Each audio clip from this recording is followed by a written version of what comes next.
ఎక్స్ట్రానర్గా చేశారు. Super work and congratulations. Long way to go. Karthik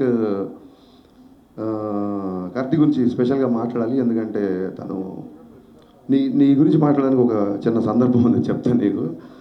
triple media ఫ్యాక్టరీతో and నేను ఇప్పుడు mister Bachchan చేస్తున్నాను. ధమాకాకి ఈగిల్కి అసలు సంబంధం లేదు, మీరు చూసుంటారు. అలాగే ఈగిల్కి మిస్టర్ బచ్చన్కి ఏమాత్రం సంబంధం ఉండదు. 3 డిఫరెంట్ వైవిధ్యమైన సినిమాలు మా రవినీకి అందించినందుకు మనస్ఫూర్తిగా నేను విశ్వప్రసాద్ గారికి కృతజ్ఞతలు చెప్పుకుంటున్నాను. అలాగే మా వివేక్ గారికి థ్యాంక్ యూ సార్. డెఫినెట్గా దేవుడు మేలు చేస్తే, వెబ్సైట్లు అనుకూలిస్తే మనం కూడా హ్యాట్రిక్ కొడదాం. ఒక ట్వీట్,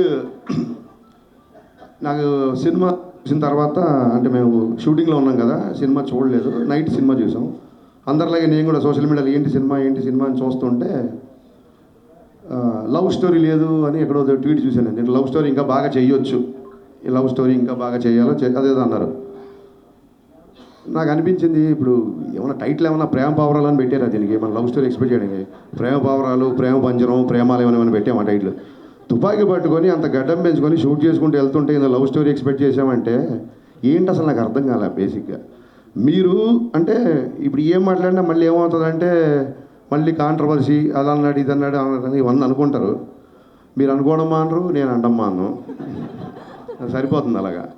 కార్తీక్ అనే వ్యక్తి గురించి ఒకసారి ఆలోచించుకుందాం. క్రిటిసైజ్ చేసే ముందు అన్ని సినిమాలు అందరికి నచ్చాలని లేదు.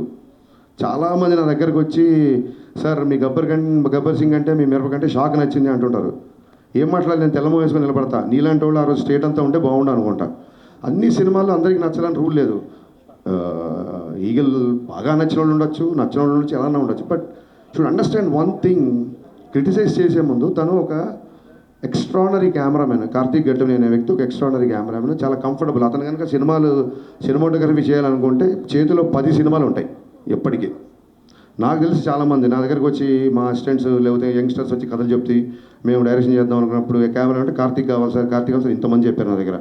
అతను చాలా కంఫర్టబుల్ పొజిషన్లో చాలా మంచి కెమెరామెన్గా పేరు సంపాదించుకొని అక్కడితో సంతృప్తి పడకుండా కష్టపడి డైరెక్టర్ అనే స్థాయికి వెళ్ళి మొత్తం ఒక మైండ్ బ్లోయింగ్ టేకింగ్తో ప్రపంచం అంతా మెచ్చుకునేలాగా ఇవాళ ఒక సినిమా తీశాడు. ఆ సినిమా ఎంత కలెక్ట్ చేస్తుంది, ఎన్ని రికార్డులు కొడుతుంది పక్కకు పెట్టే ముందు ఆ వ్యక్తిని క్రిటిసైజ్ చేసే ముందు ఇతని జర్నీ ఏంటి, ఇతను ఎందుకు ఈ సినిమా తీశాడు అని ఒక క్షణమన్నా మనం ఆలోచించాలి కదా. ఆ రకంగా ఆ మాట అనేసరికి నాకు నిజంగా చాలా ఫీల్ అయ్యాను. ఇంకా అప్పటికి సినిమా చూడలేదు కాబట్టి ఏంటి ఇందులో లవ్ స్టోరీ అంటారు. తర్వాత ఆరాధిస్తే తెలిసింది ఈ బ్యాచే RRRలో రొమాన్స్ లేదని అన్నారంట. ఆ తర్వాత తెలిసింది నాకు.